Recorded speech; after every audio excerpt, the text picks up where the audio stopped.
guys! So today's video I'm going to show you guys how I edit my thumbnails because I feel like in my how I edit my videos I didn't really explain much on how I edit my thumbnails. I mean I did, but I did a really bad job doing it. So I'm going to show you guys how I do them now and kind of some techniques that I do, and I don't know, I just want to show you guys how I edit my thumbnails. If you want to see more videos like this one of like editing stuff and more behind the scenes, then click that subscribe button and comment down below which one you want to see. Anyways, let's get started with this video and bye! I usually edit my thumbnails on PicMonkey or Pixlr. And PicMonkey is more for like editing pictures. I mean, they're both equally the same, but I feel like Pixlr is a bit more complicated and that's why I don't use it. I really don't know how to use it, so I want to show you guys how I edit my thumbnails. I usually like to have a theme in my YouTube channel, like you know how people have like a theme on Instagram, because I feel like some people like know how your thumbnails look like already, so if they pop into like their suggested page or their subscription box, they can see it more clearly and they know that it's your video, so maybe they'll want to watch it more. Plus, it looks so aesthetically pleasing, like trust me, just trust me. So first you have to get what picture you want in your thumbnail, and I usually like to pose for my thumbnails and it's kind of awkward to do it, so a little tip that I like to do is just to look as natural as you possibly can. Don't try to look fake because that's gonna show in your thumbnail.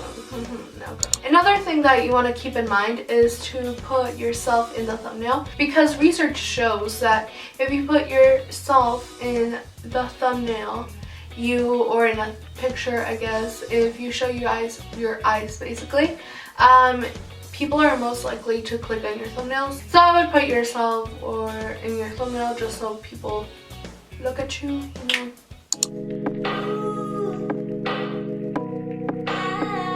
Okay, so after I have, you know, my poses on Final Cut, I usually like to put it where after I edited my whole video, I put it into my timeline and I take screenshots of it.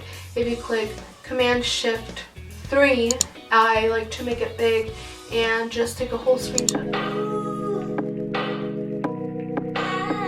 of it. After that, I open it up in PicMonkey. I like to go into the Design tab and plug in 1280 by 720 and then I click Enter. After that, I like to go into the Butterfly tab and click on your own. There you can choose a picture from your computer. I open up the picture that I want in my thumbnail and I make it big so the black bars don't show. After I have it in the perfect spot, I click Merge, and that's just gonna make it so you can't really move it. So if you put like overlap stuff over it, so it's not that confusing because there's so much stuff into your thumbnail. I then go back to this little square tab and there I click exposure and I just play around with it, and then I click colors again and I just play around with it. Then I go back to the butterfly tool and I click on your own again, and I'm going to bring up a filter. This filter will add a lens flare into my picture, and I don't know, I really like it. After I open it up, I make it big so it's the size of my picture, and then I click on the blend modes and I click on screen. After that, I merge the picture again and I go back into the square tab and fix the colors again. I then go to Pixlr and I like to make my text there. I scroll down and click Pixlr Editor and I launch the web app. I then click on Make New Image and add the dimensions of 1280 by 720 and make it transparent.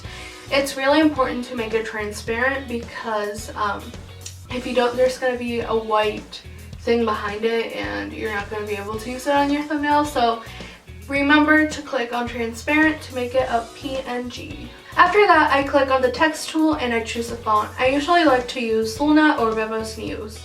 I don't even know. After I choose a font, I write whatever I want to write, but I usually do it word by word. Don't write it in full sentences or else you can't move it around back in PicMonkey when you want to add it into your thumbnail, and that's a big problem for me, so just remember not to do that. I make it the biggest I possibly can and I make it white. I then click OK and I go into the little tool and click on it. After that, I click Out or Go And in there I can change the hardness to 10, and I usually like to leave the size into 7 or 8. I then click on color and change it to black and click OK. Then I go to file and save it and put a name on it and click PNG, because again that's going to make it transparent, and that's really important for your thumbnail, so do that, people. Do that. Make all of your words that you just did, but make them separately, and save them into your computer, and then open PicMonkey again to plug them in. I then lay them out how I want them to look like, and if I want a word to pop out because it's like the main word in the thumbnail, then I add a black box or a colorful box or whatever colored box behind it. But I usually like to go with super bright colors so it's more eye-catching. After I have all of that, I save it, and that's how I make my thumbnail. Now I'm going to show you guys how to make a really cool light leak on Afterlight, and I'm sorry if you don't have the app, it's on your phone. That's the only way I know how to do it, and I'm sorry if you don't have it. Okay, so you have to have a black background for this to work. So just save a picture off Google and just Google black and save it. After you have it saved, you open it up on Afterlight and click use. Then you want to go into the light leak tool and click on light leak. Now you can choose whatever light leaks you want. I usually like to add a lot into one picture or thumbnail, and how you do that is you first choose it and then you click on the check mark and that saves one, and then you can just add a bunch in there. After that, you can just save it and send it into your computer or whatever you make thumbnails. And if you edit your thumbnails on your phone, there's this app called PixArt, and there you can basically do the same thing in PicMonkey that you add the overlays in, and you can also choose like what type of thing you want. Like if you want it in screen, which is how I did it, and you guys already saw how I use the light leak, so that's pretty much all I do. Anyways, I hope you guys liked the video, and please give it a big thumbs up for these kinds of videos. And if you want to see more videos like this one, then comment down below and tell me which one you want to see. Also, if you're not subscribed to my channel, you can just click this red button right here to subscribe to my channel, which you will just get notified whenever I upload, and I upload every Sunday. So yeah, you should click that button. Also, if you didn't watch my last video, then click on the card either here or here. I'm pretty sure it's here, so click right here. And if you didn't watch my how I edit my videos, then just click on the little eye right here. Yeah, I'm pretty sure it's right here. So yeah, I hope you guys liked the video, and see you on my next one. Bye!